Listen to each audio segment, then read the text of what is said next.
বন্ধুরা, এই মুহূর্তে আমি দাঁড়িয়ে কলকাতার ওলিসা হাউস বলে একটি বিল্ডিংয়ে অফিস পারপাসে আজকের আমি এখানে একটু কাজে এসেছিলাম। তো আসার পরে আমি বিল্ডিংটার ছাদে আসতেই আমার ক্যামেরায় ধরা পড়লো কলকাতার অনেকগুলো ঐতিহ্যবাহী স্থাপত্য। ঠিক আমার সামনে প্রেসিডেন্ট হাউস বা রাজভবন, ঠিক তার পেছনেই মনুমেন্ট।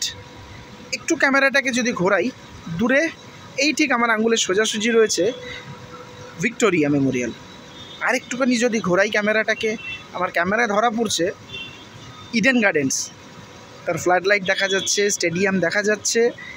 ঠিক আরেকটুখানি যদি ক্যামেরাটাকে ঘোরাই এবং জুম করলে দেখা যাবে এই পোর্শনটায় ঠিক কলকাতার আরেকটি ঐতিহ্যবাহী স্থাপত্য দ্বিতীয় হুগলি সেতু। ইডেন গার্ডেন্সের সামনে যে অরেঞ্জ কালারের যে গম্বুজটা দেখা যাচ্ছে, এটা হচ্ছে আমাদের বিধানসভা ভবন। আরেকটুখানি যদি ঘোরাই ঠিক এই জায়গাটায়, যেটাকে বলে বাঙালিকে হাইকোর্ট দেখাবেন না, সেই বাঙালির হাইকোর্ট বা কলকাতা হাইকোর্ট। আরেকটুখানি ঘোরালেই এখানে হচ্ছে ফুটবল ফেডারেশনের অফিস। তো আমার ক্যামেরা এই জায়গাটা ধরা পড়লো বলে আমি তোমাদের সঙ্গে শেয়ার করলাম। আই হোপ তোমাদের ওই জায়গাটা বেশ ভালো লেগে থাকবে। ভালো লাগলে অবশ্যই কমেন্ট করে জানিও। থ্যাংক ইউ সবাইকে।